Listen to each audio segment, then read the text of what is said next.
Bienvenidos a la serie Hacer familia, el matrimonio. Hoy vamos a tocar el tema de las perversiones del matrimonio. Porque el tema es delicado y por si hay niños recomendamos discreción por parte de los padres. En este programa vamos a analizar, entre otros puntos, lo siguiente. Voy a contar primero una anécdota. Un amigo mío me comentó que llevando a sus hijas al colegio, la de 14 años le dijo: en el colegio la profesora ha dicho que los católicos no podemos imponer nuestro modelo de matrimonio a los demás si ellos no lo aceptan. Entonces, a mí eso no me sonó bien y quería preguntártelo, le dijo al padre. Y el padre empieza a explicarle: bueno, pues tienes razón, realmente no podemos imponerle. Si dos hombres quieren vivir juntos en la privacidad de su hogar, respetando las leyes y pagando los impuestos, ¿por qué no van a poder hacerlo? Y si a eso les hace feliz llamarle matrimonio, a nosotros no nos afecta, con lo cual estaría bien. Y le dijo: pues sí, pues la verdad es que suena. Y eso lo podemos aplicar también a dos mujeres, y lo podemos aplicar también a un hombre y 3 mujeres, y lo podemos aplicar a una mujer y 4 hombres, y seguimos, podríamos aplicarlo, ¿por qué no?, mayores de edad, al padre y a una hija. Y si tiene un problema de deformación con el hijo, se puede aplicar el aborto.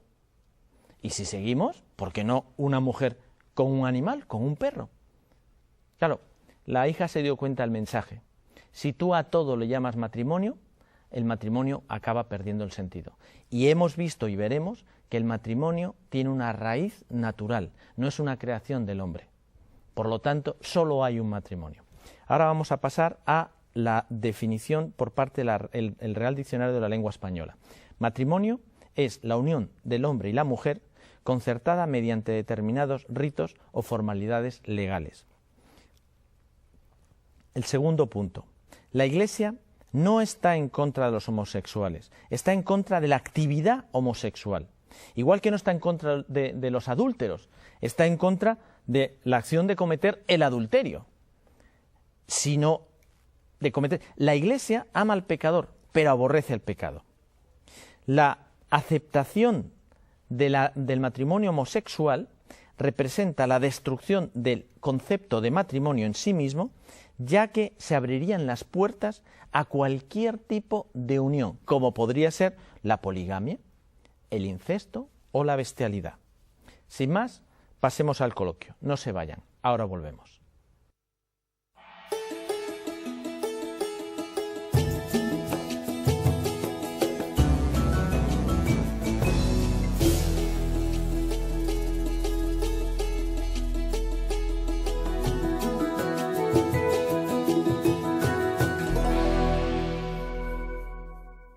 Bienvenidos nuevamente. Antes de pasarles a presentar a nuestros invitados, queremos prevenir que el tema que vamos a tratar es delicado. Y si hay niños presentes, recomendamos a discreción de los padres que los aparten del programa. Muchas gracias. Muy bien. Hoy vamos a tocar el tema de las perversiones del matrimonio. Nuria, casada y madre de 4 hijos. Máster en Educación Familiar por el Instituto Europeo de Estudios de la Educación. Es profesora, asesora familiar y responsable de las escuelas de Sevilla, Andalucía y el norte de África. Bienvenida. Gracias.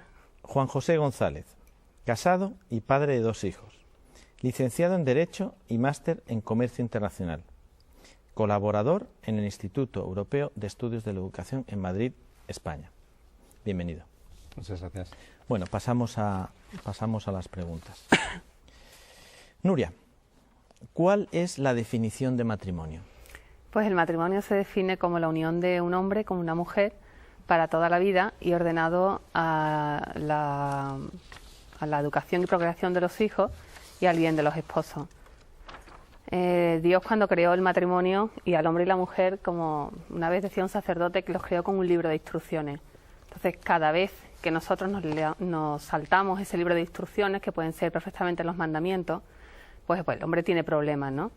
Este sacerdote que nos contaba esto nos decía, es como si a una lavadora, en vez de ponerle ropa, le ponemos platos, pues se nos estropea, ¿no? Cuanto mejor conozcamos el libro de instrucciones y mejor lo cumplamos, el hombre será mucho más feliz, ¿no? Además, yo me quería centrarme en el aspecto de un hombre con una mujer, porque esa pertenencia o esa relación de exclusividad no la ha inventado el cristianismo, es ley natural. Tú le preguntas a cualquier hombre, a cualquier mujer, ¿quieres quedarte con esta que tú quieres o con este señor que tú quieres para toda la vida? Y te dirá que sí. Luego ya es que por la vía de los hechos, ¿no? La vida apriete.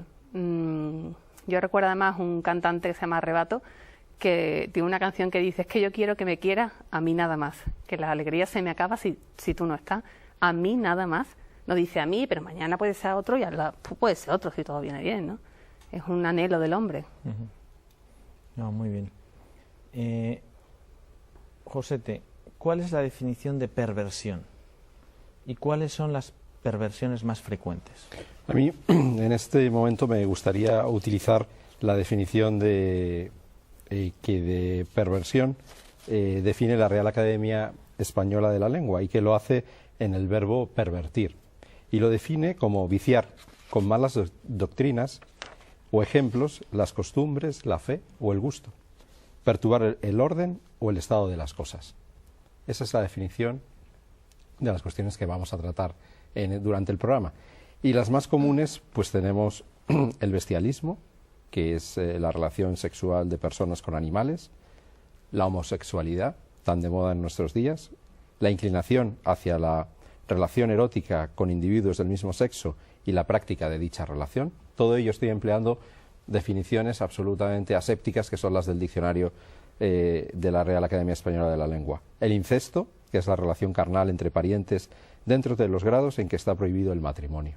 Y podríamos seguir pues con el bestialismo, podríamos seguir con un montón de ellos, que la verdad es que da tanta pena comentarlos, que es muy triste, porque es la negación per se del matrimonio, ¿no? Son posturas absolutamente indecentes, sin fundamento, que denigran la grandeza del hombre y que lo llevan pues a la perversión. Y en alguna forma también denota cierto egoísmo, porque tratas de buscar algo a corto plazo o una postura que al final es una satisfacción inmediata, con consecuencias a largo plazo nefastas, no solo para el individuo que toma esa postura, sino para la sociedad que le rodea en general. Nuria, ¿qué es la poligamia? Principales efectos que produce. La poligamia es la unión de un hombre con varias mujeres. Antes se entendía antiguamente que solamente podían conseguir esto pues un jefe, o sea, personas adineradas, reyes o jefes árabes, porque mantener a muchas señoras era costoso, ¿no? Y un dolor de cabeza. Y un dolor de cabeza, desde luego. Las consecuencias y normalmente también otra vez pues podía ser porque había muerto muchísimos hombres en la guerra, entonces había muchas mujeres y pocos señores. En Paraguay, por ejemplo, después de la guerra del Chaco, se hizo legal a nivel de país la poligamia, porque no había quedado hombres después de la guerra. Claro. Fue un gobierno masón que evidentemente no tomaba directrices claras con respecto a la ley natural o la ley de la Iglesia. O, por ejemplo, cuando había una tasa de nacimientos de mujeres muy alta, pues también, o sencillamente pues algún señor lujurioso, o, por ejemplo, cuando un hombre estaba casado con una mujer, pero no quería el débito conyugal, la continencia, no por motivos de, pues yo qué sé, problemáticas con su mujer, pues no la quería seguir. Entonces, pues también los efectos devastadores, como siempre, para la mujer, porque llevaba una vida bastante ingrata, y luego porque la calidad intelectual, humana, moral era absolutamente despreciable, ¿no? Entonces, pues bueno, Es interesante porque esas desviaciones, tanto la poligamia como la poliandria, una es un hombre con muchas mujeres y el otro es una mujer con muchos hombres, al final es una degradación absoluta de la mujer. En unas porque se le considera un objeto de lujo, en el cual pues lo utilizas porque eres rico y pues tienes una situación de privilegio. Pero la mujer, en muchas de esas culturas, se llega hasta no dejarles crecer intelectual, económica o políticamente. Son objetos. En el caso de la poliandria, te encuentras con que varios hombres tienen una mujer. Pero la razón es la pobreza. Cuando se ha dado en la India, por ejemplo, un hombre no puede mantener una mujer, entonces se reúne con otro grupo de hombres para poder mantener a la mujer y satisfacer sus apetitos carnales con esa mujer. Entonces se convierte, pues en el fondo, en una esclava. Generalmente los hombres pertenecían a una misma familia. Pueden ser 4 hermanos o primos. Entonces, eso que pueden ser, o la puerta a la cual está abriendo estas deformaciones del matrimonio, al final son abusar de alguien, y generalmente del más débil, de la mujer, que históricamente, bueno, antes de que apareciera el cristianismo, se considera un ser inferior, algo pues para poder comerciar con ello. Llega el cristianismo y pone orden natural a las cosas. Ahora estamos tratando nuevamente de quitar el cristianismo del medio y nuevamente vuelven pues todas las modalidades que al final van a acabar perjudicando a quien no debería perjudicar, a los más débiles. Si me permitís, y ahondando en lo que comentaba Nuria hace unos momentos, durante toda esta serie hemos estado tratando del matrimonio como una magnífica institución. De lo que vamos a hablar hoy en el programa es absolutamente lo contrario, la negación, lo negativo, el desastre, el egoísmo. Estamos hablando de poner a la mujer o al hombre a un nivel del suelo, de la suela de los zapatos, cuando lo que había conseguido el matrimonio era equiparar a hombre y mujer en derechos e igualdades, ¿no?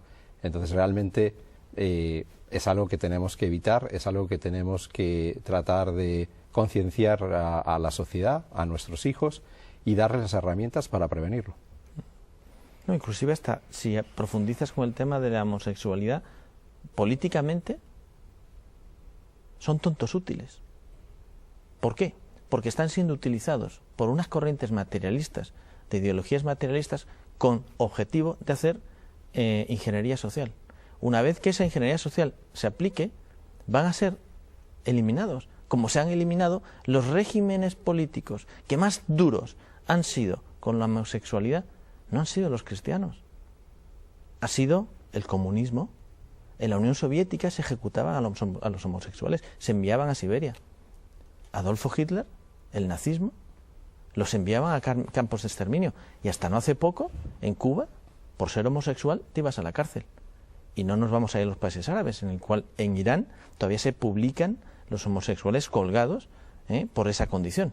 Mientras los cristianos rezamos por ellos, se les ayuda, y está comprobado que un homosexual que está muriendo de SIDA tiene un 80 o 90% de posibilidades que los últimos ojos piadosos que vea a la hora de morir sea o una monja católica, o un sacerdote católico, o un enfermero católico. Pues es que esas cosas pues no se enseñan. No, además lo que tú decías antes, ¿no? Que la Iglesia no está en contra de los homosexuales, sino de la relación homosexual, al igual que de las relaciones adúlteras y no de los adúlteros, ¿no? A mí me gusta mucho comentar o hacer la pregunta de cuál es la diferencia de un homosexual o un heterosexual que vive en la castidad. Ninguna. ¿Por qué? Porque un heterosexual perfectamente puede tener la inclinación natural a que le gusten todas las faldas que ven por la calle. Entonces, claro, no lo aguanta, es que van los genes. Entonces está con su mujer, ve otra y sale corriendo. Es que no puedo aguantar. Bueno, pues eso es tan malo como la homosexualidad. Porque al final estás negando tu vocación. Estás negando el matrimonio, la naturaleza en sí mismo de las relaciones de los seres humanos. Entonces, por eso, la Iglesia está en contra del pecado, de la acción que va en contra de tu naturaleza. Es un poco la postura. Josete, ¿de dónde arrancan todas las perversiones del matrimonio?